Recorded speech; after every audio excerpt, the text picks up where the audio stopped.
marijuana had come to symbolize much more than a cheap high. Public concern over cannabis or Indian hemp in the United States had originated in the Southwest and had been steadily increasing since the end of the First World War, when it had appeared on the Texas border as Rosa Maria, and black cavalrymen stationed along the border were known to indulge in its use. California and Utah were the first states to criminalize its use in 1915. Texas followed in 1919, and by 1936 pressure was mounting for the federal government to ban it, even though 38 of the 48 states had already enacted bans by that time. For 15 years, authorities throughout the Southwest had been lobbying Washington to do something about it. Headlines like the following, taken from the November 5, 1933 issue of the Los Angeles Examiner, had been appearing in newspapers across the country. Murder weed found up and down coast. Deadly marijuana dope plant found ready for harvest that means enslavement for California children. By 1935, the city of El Paso, then being frequented by Depression-era tourists looking for cheap thrills, had already been identified as a hotbed of marijuana fiends: Mexicans, Negroes, prostitutes, pimps, and a criminal class of whites. Add to this hotbed of fiends the 12-year-old son of the local pharmacist. After that incident, I went back to Fort Worth. There was this black guy that delivered big chunks of ice for the refrigerators. He would come every day, and I was supposed to pay him and give him his $2 for the last week. And when I came back with the money, I guess he thought he was going to have a little time, because there he was smoking his joint. I came out of the back porch screen door and saw him doing it, just the same way that C.K. had taught us. Gotta suck it in with a lot of air, and he would make this, viper sound as he did it. I guess I surprised him. He saw the way I was watching him and said, "Well, now, don't guess you'd be interested in this sort of thing."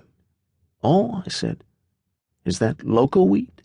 He laughed and said, "Well, I don't know if you call it that," still holding his breath in. "We call it gauge." Of course, being a Texas kid, I was still very much in a segregationist mindset, but I asked him if he had any to sell.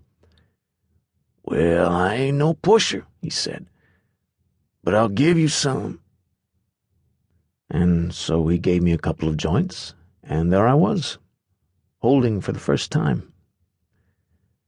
I remember this wonderful, mischievous feeling came over me, and I had a friend and invited him over, and we smoked.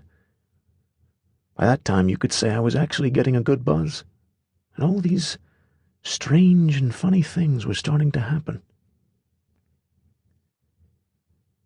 2.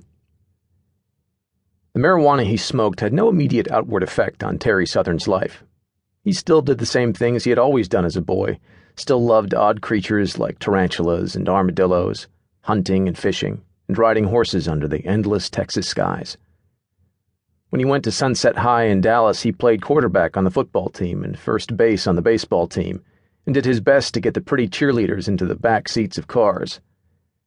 But as he started smoking with more frequency, he became increasingly more interested in exploring the Central Track area of Dallas. It was the part of the city called Niggertown, Southern pointed out. And as soon as I was able to make that connection, I realized that smoking was something that I had in common with black people. It brought out that identification, and I would meet more and more of them. I began to see that the effect of this gauge was very different indeed from the vodka and grapefruit juice that we drank. Sure, we know about the Mexicans and the blacks doing it, but it was a part of their culture, not ours. What white people smoked pot? My God! I mean, these were just very sporadic occurrences. There was no continuity to them or anything. And yet, I have to say, they completely altered my life. As I became more aware of black people, I found myself really trying to appreciate and understand them in a way I never had before. In his 1992 novel Texas Summer, Southern describes the Central Track area as a dusty place of lean-to shacks beside which great black charred iron washpots steamed in the Texas sun above raging bramble fires, and black people sat or squatted in front of these ramshackle front porches, making slow cabalistic marks in the dust with a stick, or gazing trance-like at the road in front of them. The nigger town he wrote about in the novel was the site of crap games and dingy little bars like